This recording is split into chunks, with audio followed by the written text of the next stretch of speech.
I'd been in a long-distance relationship with my boyfriend Adrian for 5 years. Every night he'd call me to satisfy his needs. Right before he came, his voice would always go thick and low. Harper, I miss you so much, it's killing me. The day before Valentine's Day, I booked a flight home and hid in his closet to surprise him. When Adrian walked in, I was about to jump out. Then I watched him carry my best friend Chloe onto the bed. She straddled him, unbuttoning his shirt one button at a time, her voice syrupy and sweet. Adrian, that idiot Harper still hasn't figured out we've been together for 5 years. How boring is that? She's begged you to marry her 19 times. Why don't we give her a surprise at our wedding next week? I clutched the engagement ring in my palm. My mind went completely blank. Adrian's hand slid under her dress, his voice lazy. Why the rush? I already sent her to work in Scandinavia. You're still worried? Through the wooden slats, their shameless moans echoed in my ears. I curled up in the closet, my hand pressed over my mouth. My heart was already dead. The two of them lay tangled and naked on what was supposed to be my wedding bed. Tears hit my phone screen. Right then, it lit up with a text from Adrian. Harper, let's not just call today. How about a video call? Chloe glanced at the message and let out a cold, mocking laugh. Adrian, you let her listen while we fuck, but now you want to live stream it? Adrian tugged her panties between his teeth, grinning. Want to bet whether she picks up?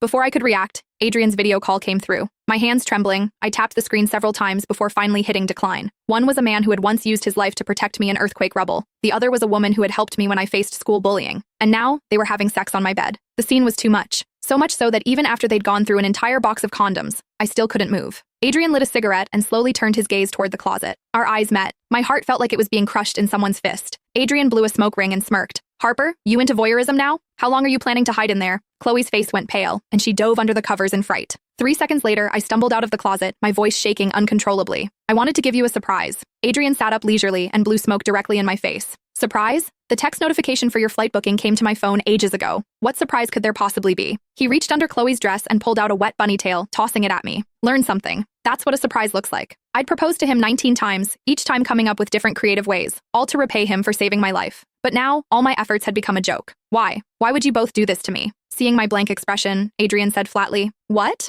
Harper, you didn't actually think you could have me all to yourself, did you? That's pretty selfish. Besides, Chloe moans pretty loud every time I call you. You seriously never heard her? So every time he told me he missed me, he was inside her. I couldn't stop shaking. My stomach rolled with nausea. Chloe pulled on my nightgown and put it on slowly, smiling mockingly. Harper, didn't you always say you'd share everything with me? You're so busy with work, I was kind enough to help Adrian with his physical needs. Shouldn't you thank me? I shoved her away violently and grabbed a photo frame, hurling it at her. Get out! Both of you get out! Ironically, the photo of Adrian and me in the frame had already been replaced with a picture of Chloe in a bikini. And every day, Adrian would tell me that when he missed me, all he could do was look at my photo. Turns out he meant this kind of photo. A shriek rang out. Adrian didn't hesitate to shield Chloe. The frame struck his temple, and blood immediately began streaming down. Harper, can you stop being crazy? It's not like I'm abandoning you. Not marrying you isn't my fault. Have you really never looked in a mirror and— Click the link in my bio to get the full story for free.